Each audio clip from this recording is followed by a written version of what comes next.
All right, Football at 4 powered by Inside the Birds. InsideTheBirds.com and the Inside the Birds podcast. Geoff Mosher is with us today on the Boardwalk Honda Hotline at Geoff Mosher NFL. And he joins us now to talk a little football, a little Eagles, a little NFL. A lot happening. We will dive into now a topic, Moshe, he's on this pod, right? Right over here. Moshe, are you there?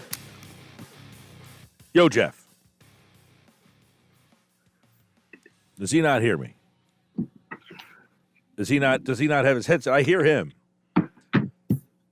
All right. Well, we tried that. I hear him. I don't know if he hears me, but I hear him kind of muffling around over there. But one of the things I want to get into, Geoff, when we do connect with him here, is the NFL is considering cutting down training camp rosters. And I would think that the coaches would be the exact opposite about that they would want to have more people in camp, or not more. Like, you would think that this would be a time, it's kind of a catch-22 when you think about it. More people, more chances. But people could be getting sick, so you want more people there.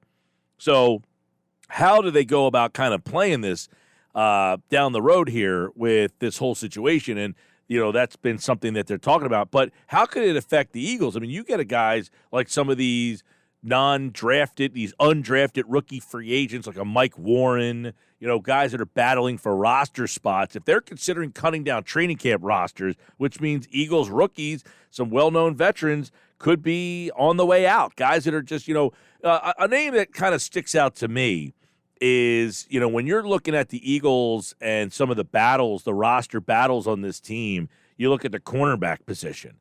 And, you know, a guy like Tremaine Williams, who they brought in over here, that not a lot of people know a whole heck of a lot about, but he's a guy that has been a starter in the past. He's a guy that has been a pretty productive player. But because of this whole situation, might not be able to, even if they cut down from 90 to, say, I don't know, 75, does that leave you kind of out of the mix? So that's something that I think is definitely got to be looked at in terms of how viable is this plan, or not. I don't want to say viable. It's certainly viable. They can do whatever they want, but how much is it going to affect, as we talked about, these young rookie free agents, and how is it going to affect these veteran players that, you know, I don't want to, like Roby Coleman's going to make the team. He's not a good example at all, but the guy Williams is definitely one. I'm trying to think if there's another guy that kind of fits that mold of a player who would be a veteran player that they kind of brought in here who might make the team, but, you know, he has to kind of show that he has something left in the tank. I'm trying to think if I can. I mean, I guess Corey Clement is a small example of that, but I think Corey Clement's got a pretty. Marques Goodwin maybe gets squeezed out in that. Shelton Gibson certainly would be there. Let's bring Geoff in now. I think we got him. Geoff, can you hear me? I can hear you. I don't know what happened there. I heard you like fumbling around over there. Like I could hear you doing stuff. But I don't know. Maybe you're having a sandwich. No, definitely not. Not at this hour, Mike. Well, all right. So how do you think, number one, the coaches, the NFL is considering cutting down training camp rosters, which means you could have like undrafted rookie free agents, I guess some late round picks. I put in a guy, I'm trying to think of the corner that they brought in from San Diego or Atlanta. One of those type of guys, like a veteran who's kind of like at the back of the roster. But like, I got to imagine the coaches are not happy about this.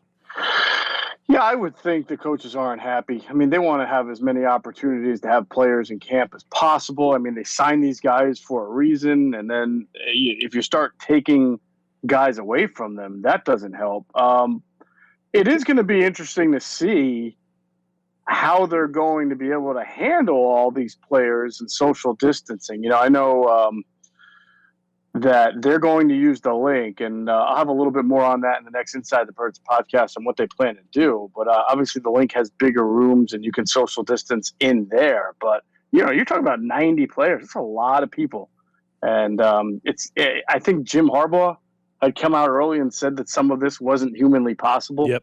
to do. Now, I mean, they've put a lot of thought and effort into it, so that's not really an excuse. You've got to try your hardest. But I think with the number of players, Mike, that you might wind up seeing having to not practice because they test positive for COVID or maybe even have an injury or whatever during camp, the last thing coaches want is fewer players to have to be able to work with. Yeah, I mean, and I get it. It's a catch-22. More people there, more chances. But also less people there, some people get it, less people to choose from. And that kind of like, so there's some interesting names that could be kind of squeezed out here, guys, that I think that you like, like Dante Olson or Casey Toohill or Joe Ostman, who was around last year, but maybe he doesn't get the same looks because there's only 75 guys as opposed to 90. I mean, guys like that, I think, at least on the defensive side of the ball, where you had some late-round picks, Sean Bradley, Duke Riley, he's a veteran player that maybe, okay, we only get 75 guys, and we're going to kick Riley off that list because we only get to pick and choose so many guys. Right, and this team, the Eagles, just had a very large draft, and as you mentioned also the trade for Goodwin, they brought in a lot of young players, so they want to take a look at them. They want to be able to have different options. Now, of course, there will probably be 10 guys that they can tell you right now have a very small chance of even competing to make the 53-man roster. So if it had to go down to like 80, it's probably not going to be the worst thing in the world. But again, that all is dependent on, are they able to make it through camp without a lot of players lost to COVID or injuries? Yep, and I feel like, as we've been kind of chronicling, we talked about Monday about top 10 roster. Are they, do you feel that they're a team with a top 10 roster? One of the things that people like about their roster, I think, is they've got a lot of interesting back-end guys that could help this team out. Yeah, in certain positions, they have some depth. For example, running back. We talk about that. We talk about Miles Sanders being the man, but they did not yet, and they may not, go into camp with another, quote-unquote veteran. So there'll be a Boston Scott and Corey Clement, but there's also the two rookie free agents we've talked about, Adrian Killens and Mike Warren, right? I mean, those two guys may not be likely to make the team, but at least that you get a chance to see them and there's an opening there. A guy like Luke Juriga who can play some backup center. I think he's from Western Michigan, is a guy that was undrafted that they like and want to take a look at. So, yeah, you bring these guys in with a purpose and an intention. You want to see them play, and every year, Mike, there seems to be one or two undrafted free agents that make the team and may have to step in and contribute. So, yeah, it would hurt them, but we talk about this all the time. It's not like it hurts them any differently than everybody else. No, you're right about that. It affects all the teams around the league, but, I guess the teams that feel like they have a leg up on those teams, right? Like, what separates me from you? Well, we feel like our scouting's better. We find these diamonds in the rough, and you don't. Mm-hmm. That's where the elite franchises kind of separate themselves from just the good ones. It is, and I don't know if we put the Eagles on that elite franchise as far as finding great rookie free agent talent. Certain guys have come in and played well for them, whether it's that year or eventually. But certainly this year more than others, they really want to take a look at that rookie free agent class and see if guys can't win over some spots. All right, Geoff Mosher, Football at 4, powered by InsideTheBirds.com. On the latest Inside the Birds podcast, you guys got into an interesting conversation regarding the wide receivers, the usage there, and where these guys are going to go. And I guess this would be a position that if you cut down the rosters would be affected potentially pretty interestingly because you've got Alshon, who's not going to be able to compete. You're probably fixing some sort of usage for him. Deshaun Jackson, obviously, Greg Ward. But then you've got the back-end guys that are all kind of like in limbo with Hightower and Watkins and Marques Goodwin. I didn't mention, Jalen Reagor yet, J.J. Arcega-Whiteside, who you think, but Robert Davis. I think the usage and that wide receiver position would really kind of get squeezed out by this situation. Yeah, I love the Robert Davis mention you got in there. Did you forget about Deontay Burnett, Mike? I mean, come on. Man, what about I know, right? Marcus Green? I forgot about him, too.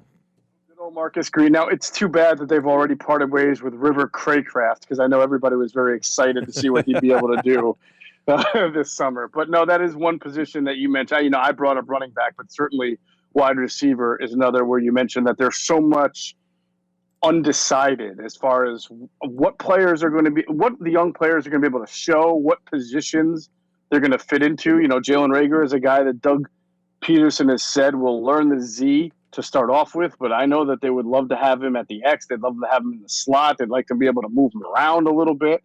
Can he bridge that, learning curve really quickly, that gap, and get on the field to do those things is the big question. Hightower is a guy that, I think Adam Kaplan had said that they'd actually like to see if he can play the X a little bit, even though he has to gain weight. He can fly, and, even if you can't get off press well, if you can make somebody miss, you got an opportunity to make a play down the field.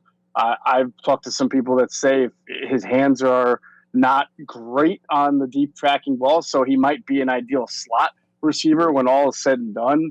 If he's not an X or a Z, certainly J.J. Arcega-Whiteside is a player who is very naturally suited to the X, but, he didn't really do anything very well at all last year. So there's a lot of questions about this wide receiver core, and they need to see everyone from top to bottom. You brought that up. So, yeah, if they had to maybe take a receiver or two away, even an undrafted one, or a guy like Robert Davis or Deontay Burnett who had some time last year, it just hurts. You want to have as many first, second, and third teams. You want to have as much competition as possible. Now, how many guys legitimately in your mind are a factor in terms of, we hear about, okay, they got this guy, they got that guy, this guy, but on a game day and throughout the course of a year, let's just say nobody gets hurt, okay? How many guys do you anticipate being in the offense? Oh, that's a good question. I mean, at least, 15 to 20, right? I mean, you have your starting 11, but, obviously you drafted Jalen Hurts, and Doug would like to get him in there as a gadget player. So that's an extra player. You're going to play probably one or two more running backs beyond Miles Sanders. So, so right there between the extra quarterback and the two running back is three. You're going to have a couple of tight ends, and, you're going to have probably two. You probably have like 5 receivers active on game day, I would think. So, I mean, the number gets up there. Yeah, because you got – I go back to our conversation we had maybe 2 weeks ago about Alshon and how he refactors in once everything gets off the ground. And, let's just say Deshaun Jackson, Jalen Reagor, Greg Ward, and J.J. Arcega-Whiteside. Those 4 are getting most of the snaps and getting most of the, offense. And it's going well. And it's like the usage of these guys, and then you're trying to wedge Alshon back into this mix. I mean, I didn't even mention Marques Goodwin, who, I don't know, do you anticipate that he has some role?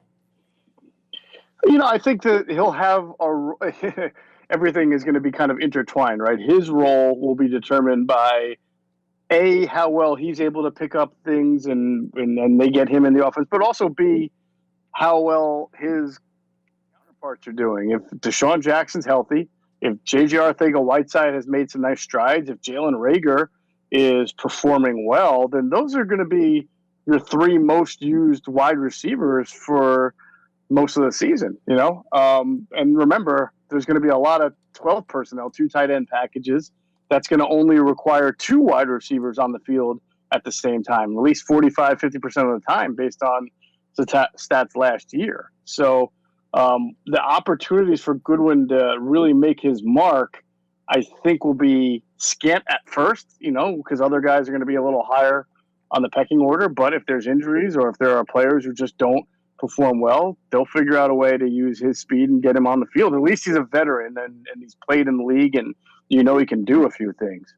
Geoff Mosher, Football at 4, powered by InsideTheBirds.com. And don't forget, catch the latest ITB right now. You can follow them at InsideTheBirds.com and get the podcast. And one of the things that we talked a little bit Monday when you said you talked to Andrew Brandt, who was on the show. And Andrew Brandt's an interesting, he's been in the Eagles front office, Green Bay. He's been an agent. He's been all over the place. And you look at the difficulty that NFL teams will face in pulling this season off, and we don't even think about like all the different guys and the transactions and the moves and all that kind of stuff.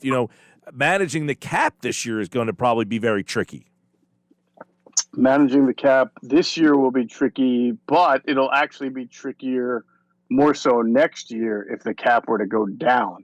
because of lost revenue from no fans in the stands. I think what's going to be really interesting, Mike, is, and you brought this up last week, we talked about it, the NFL has already come out and said that the first, X number of rows in the stadium are going to be cordoned off, and they're going to use that for extra advertising. So does that advertising count as like a compensator for what they lose in no fans in the stands? Are they making more money from that counteracts it, so that the cap can at least, even if it can the cap stay stable? Can it just only go down a little bit, or can it just stay flat from one year to the next? Are they able to make up that 20% of revenue that's lost from no fans in the stands? If that's exactly what happens, I'm sure the NFL would love that. The teams would love that. Obviously, it would help for a team like the Eagles, who are well over the cap next year and are going to have to make a lot of moves to get compliant. Yeah, I'm interested to see. And a lot of times with this, Geoff, and I don't think this would happen, but I don't know, you might disagree with me. A lot of times when you put advertising on the basketball sleeve, upper chest, oh, it's a 3-year trial. That ain't going away. I would imagine that the first 6 to 8 rows are not going to constantly have tarps with advertisers on there, I would hope. I would hope not. Now, it might lead to a different type of advertising campaign where if they can figure out a way to have fans in the first 10 rows, but also somewhere you stick that like hologram advertising in, then I wouldn't put it past the NFL to do it. But we'd have to see, those are expensive tickets, man, and that's a lot of rows, right? So that's a pretty decent chunk of money that comes in through those gate receipts for people who buy those tickets. So I know advertising money can be very good too, but I would be interested to see how much they make in advertising for those rows compared to how much those tickets cost for filled stadiums across the country every week. Yep, I would agree to see if they're charging the advertisers the same amount of money that they would have made from the seats, from people paying for those seats. You know what I mean? Am I making sense there? Yeah, no, that would be. I mean, listen, I think. Or are they charging more? Well, maybe the NFL wants to get as much money out of this as possible. If they can convince, the advertisers that they're getting more exposure now because fans aren't there, and then the camera angles will be in that vicinity and catch their slogan more, then they could do that. All right. Yesterday, this Doug Pederson coach ranking thing was like all over the place, wildfire, people perturbed about where he landed. Now, I think the thing was a little blown out of proportion because the guy's list was entering for the 2020 season. This wasn't your resume, I don't think anyway. I don't think this was like who's been the best the last 5 years. But, I mean, do you think Doug Pederson just doesn't get his just due for what he has done as the head coach of this team? Or do you think that he is about accurately viewed? I do wonder why Sean McVay gets more praise than Doug when, if you stack up their resumes, they both played the Patriots in the Super Bowl. McVay, who is an offensive mind, had a terrible his offense had a terrible showing against the Patriots. Doug's, who's also an offensive guy, his offense had an unbelievable day against a record-setting day against the Patriots with a backup quarterback. And head-to-head, Doug has beaten him twice, 2-0. The Kyle Shanahan thing to me is more about a little bit of a recency bias because they were so good last year. But again, he lost the Super Bowl. Although I do think Kyle gets a little bit more of a nod because people factor in, even though maybe you're not supposed to do this for a head coach's bowl, how good of an offensive coordinator he was when he was with Atlanta, especially, and they went to the Super Bowl. So I think they look at Kyle Shanahan as like a brilliant offensive mind. And for whatever reason, maybe because Doug is kind of an oh gosh golly guy in the press conference, and he doesn't like recite facts the way Sean McVay does from memory, and he's not kind of that as brash as Kyle Shanahan. Maybe he doesn't get as much respect, but I think you could easily put Doug higher on that list. And I thought the same with Pete Carroll. I think Pete Carroll was lower on that list than McVay and Shanahan. Kyle Shanahan, yeah. So, I mean, but you know what? The bottom line is we can talk metrics. We can talk stats. I mean, they're all really good coaches. So I don't know if there's a way to really measure once you get to the best of the best, which one's really better than that one and which one's not. No, and I look, the way I approached it yesterday when I was kind of breaking this down was, look, if you're just going resume, it's preposterous. I mean, there's 8 guys, really 9 guys if you want to throw Gruden in there, that won Super Bowls. Now, Gruden won a Super Bowl in a different era, 2002. That's like saying, hey, Joe Gibbs is one of the great coaches of this era when he came back that second time. He was terrible the second time, but the first time, he was one of the greats. But there's 9 guys who have won a Super Bowl. Their resumes all jump over top of McVay and Shanahan. Now, if you're saying, I think these guys are going to coach their team the best this year, that's a completely different story. It is. But again, I think for any projection of how they're going to coach this year, all you're using is precedent from the past, right? It's kind of the same criteria. So I don't know why you would expect coach A, B, or C to all of a sudden be better or worse than D, E, or F when you already had them in your mind ranked in a certain way. Why would you change that order now? Yeah. All right. Let's get to a quick Ask ITB question from the Ask Inside the Birds podcast. These are questions that the guys did not get to during their Inside the Birds podcast. Rick Verbanus asks, now this is interesting. As I read this question, I was like, this guy makes an interesting point here. He says, it seems like there's mixed messages regarding the offensive line. On one hand, we hear the Eagles place a lot of value on linemen with versatility who can play multiple positions. But when it comes to moving their starters to another spot, they prefer to keep continuity. They don't want to move and weaken 2 spots. So which one is it? Yeah, it's almost talking about it in 2 different contexts, though. They like versatility because they want to have a guy like Big V, who obviously served a great role, who can come off the bench and be your swing tackle guard. He played multiple spots, right? So that's important, especially for bench players. But when you become a starter, they want you to be able to master the position that you're playing at that moment. They don't want you to have to move, So I use Todd Herremans as an example. He played right guard, right tackle, and I think left tackle throughout his career because he was versatile, and they like that. You can start the year saying, I'm going to play Todd Herremans here, right?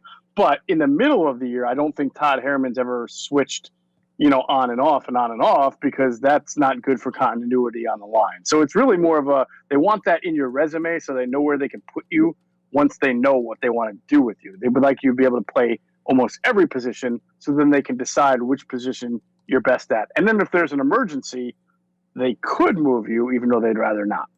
All right, Geoff Mosher at Mosher, Geoff Mosher NFL. At Geoff Mosher NFL. Follow him there for the latest on the Eagles and, of course, Inside the Birds. The latest shows. You can catch all the Inside the Birds podcasts at InsideTheBirds.com, Inside the Birds YouTube, and, of course, these ITB radio segments every single day. Football at 4 right here on the Sports Bash. And tomorrow, Adam Kaplan is here with Football at 4, powered by Inside the Birds. That went really fast, man. Yeah, maybe because I screwed up the first 5 minutes not being able to hear you. Yeah, but I looked at the clock and I'm like, it's, we're talking July, by the way. We're into the month of July. We got training camp in less than 28 days now. Well, I'm glad you mentioned that because the next Inside the Birds will drop tomorrow morning, Mike. And both Adam and I have a little bit of inside intel on how training camp is going to start and what some of the protocols are going to be. So everybody's got to check that out, and then we can talk about that in the next few days here on 97.3. Yeah, and Adam will be on tomorrow, so we'll have a little insight and intel on that during Football at 4. But check out the new ITB pod at Geoff Mosher. And, of course, he, like all guests, appeared via the Boardwalk Honda hotline. All right, Moshe, have a great 4th of July weekend. Be safe, man. You too, brother. Have a great one. All right. We'll talk to Moshe on Monday, as we always do, for the Moshe Monday Football at 4.